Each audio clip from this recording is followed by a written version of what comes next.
Assalamualaikum warahmatullahi wabarakatuh. Hari ini saya akan mensimulasikan tentang pembelajaran di kelas 3. Assalamualaikum warahmatullahi wabarakatuh. Selamat pagi anak-anak. Sebelum memulai pembelajaran pada pagi hari ini, marilah kita berdoa menurut agama dan kepercayaan masing-masing. Berdoa dimulai. Berdoa selesai. Sebelum memulai pembelajaran hari ini, Ibu akan mengecek kehadiran di kelas ini. Di sini siapa yang tidak masuk? Masuk semua. Alhamdulillah. Semoga kalian tetap diberikan kesehatan oleh Tuhan Yang Maha Esa. Nah, untuk menambah semangat hari ini, ayo kita menyanyikan lagu dari Sabang sampai Merauke. Selesai. Anak-anak, hari ini kita akan belajar dengan tema keanekaragaman lingkunganku.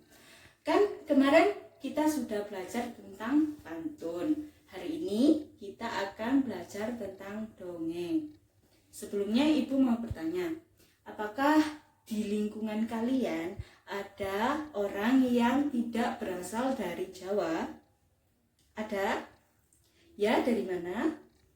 Dari Kalimantan. Ada lagi? Dari Bali.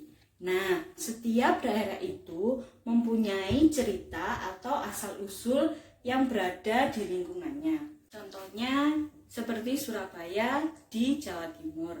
Surabaya itu memiliki sebuah cerita atau legenda bahwa Sura itu artinya hiu dan Baya itu berasal dari buaya.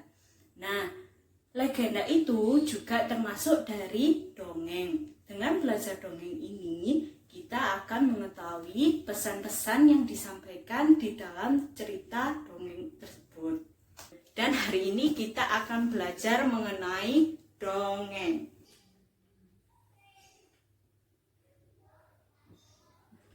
Ada yang tahu pengertian dari dongeng itu apa? Angkat tangan. Dinda? Iya, benar. Tepuk tangan. Ya, dongeng adalah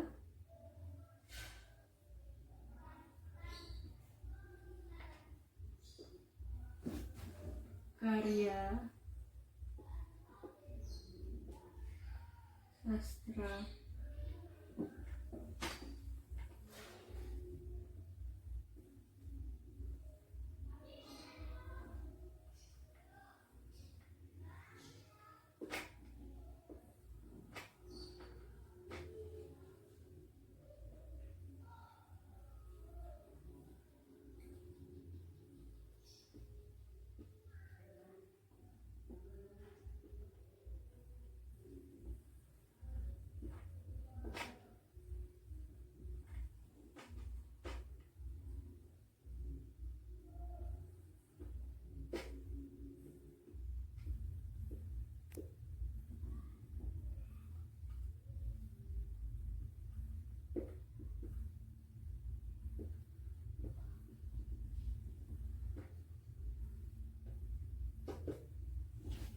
Jadi, dongeng adalah karya sastra lama yang bercerita tentang khayalan dan tidak terjadi pada kehidupan nyata. Selanjutnya kita akan belajar tentang jenis-jenis dongeng. Sebelumnya dicatat dulu ya. Sudah? Ibu akan menghapusnya. Selanjutnya kita akan belajar dari jenis-jenis dongeng. Jenis dongeng yang pertama adalah mite atau mitos. Mite atau mitos ini yaitu dongeng yang bercerita mengenai kehidupan makhluk halus, jin atau dewi-dewi yang terjadi pada zaman dahulu. Contohnya dongeng Dewi Sri. Yang kedua ada legenda. Legenda adalah cerita yang tumbuh di tengah masyarakat berhubungan dengan peristiwa yang terjadi pada saat itu. Contohnya dongeng Roro Jonggrang, legenda Danau Toba, dan dongeng Andi-Andi Lumut. Jenis dongeng yang ketiga ada fabel. Fabel adalah dongeng yang ceritanya mengangkat hewan sebagai tokohnya. Contoh Sang Kancil, Bangau, dan Rubah. Selanjutnya ada hikayat. Hikayat adalah dongeng yang bercerita mengenai kehebatan seseorang. Contohnya, Hikayat Sri Rama, Hikayat Si Miskin. Parabel atau cerita perumpamaan adalah dongeng yang ceritanya menggunakan suatu perumpamaan. Contohnya, sepasang selot kulit. Selanjutnya ada cerita jenaka. Cerita jenaka adalah dongeng yang bercerita mengenai tingkah laku yang cerdik dan jenaka. Contohnya, dongeng Abu Nawas.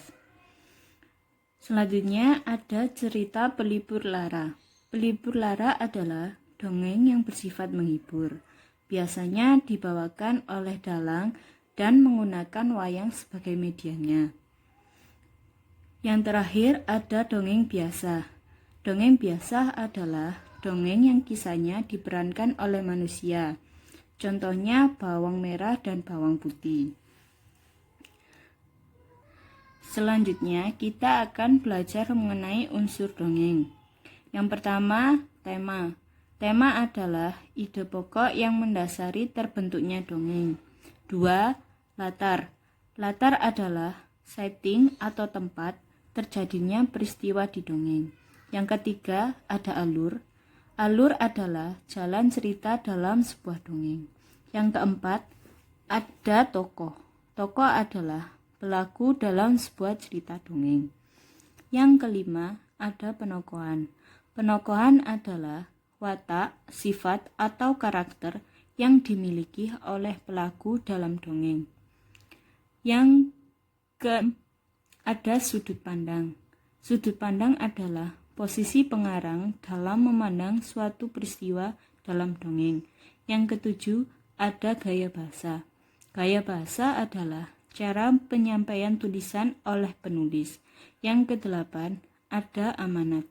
Amanat adalah pesan yang ingin disampaikan seorang penulis kepada pembaca. Selanjutnya, kita akan belajar mengenai fungsi dongeng. Fungsi yang pertama yaitu mengajarkan nilai moral yang baik. Yang kedua, menambah wawasan dan daya imajinasi anak. Yang ketiga, mengembangkan kreativitas anak. Yang keempat, menjadi hiburan bagi anak. Dan yang kelima, mendekatkan anak dengan orang tua. Selanjutnya, kalian buka buku halaman 20. Sudah, Nana? Nah, di situ ada bacaan tentang maling kundang.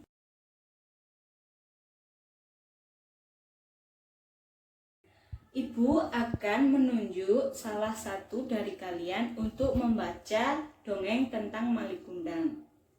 Yang pertama, Rima, dibaca ya. Maling kundang. Pada zaman dahulu, hiduplah seorang janda bersama seorang anak laki-laki di kampung pantai air manis, Padang, Sumatera Barat. Ya, cukup. Selanjutnya untuk Rika.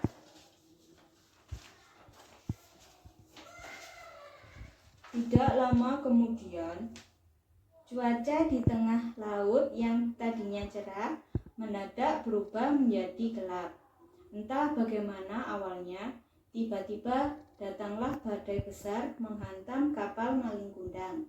Seketika kapal itu hancur berkeping-keping, kemudian terhempas ombak hingga ke pantai. Nah, setelah kalian membaca dongeng tentang maling kundang ini, Ibu mau bertanya, pesan apa yang disampaikan dalam dongeng ini? Ada yang bisa menjawab? Silakan angkat tangan. Ya, siapa? Dani. Apa pesan yang disampaikan di dalam dongeng maling kundang ini? Ya, benar. Jadi, kita tidak boleh durhaka kepada orang tua. Setelah kalian membaca tentang dongeng maling kundang, Ibu akan membagi kalian menjadi 5 kelompok. Setiap kelompok terdiri dari 4 siswa. Sudah? Ya. Selanjutnya Ibu akan membagi beberapa kartu kepada setiap kelompok. Yang isi kartu ini berisi tentang kata-kata yang nantinya akan kalian susun menjadi kalimat yang baik dan benar. Setelah itu kalian presentasikan di depan kelas. Sudah selesai anak-anak? Sudah? Ya. Ibu akan memilih salah satu kelompok untuk mempresentasikan di depan kelas. Sudah? Ya. Silakan berikan tepuk tangan kepada kelompok 1. Ya. Apakah setiap kelompok sama dengan yang disusun oleh kelompok 1? Ya. Isinya tentang apa? Ya, jangan jadi anak yang durhaka. Jadi, pesan yang disampaikan dalam dongeng Malikundang itu adalah jadilah anak yang berbakti kepada orang tua, tidak boleh durhaka, dan selalu berkata jujur. Ya, selanjutnya Ibu akan bertanya. Tadi setelah kalian membaca dongeng Malikundang itu, bagaimana watak dari Malikundang? Ada yang bisa menjawab? Silahkan angkat tangan. Ya, apa? Sombong, terus angkuh, dan selanjutnya tidak jujur.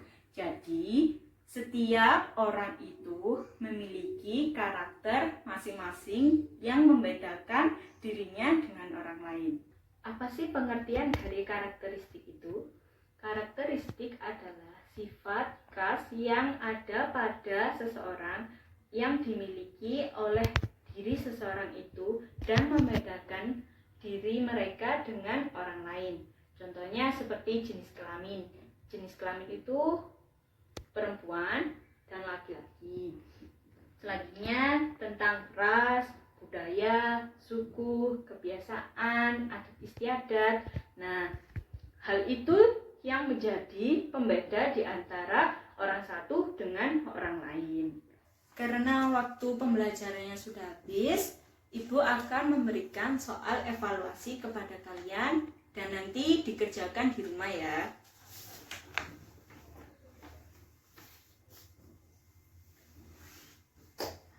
Anak-anak, Ibu mau bertanya, hari ini kita sudah belajar tentang apa saja?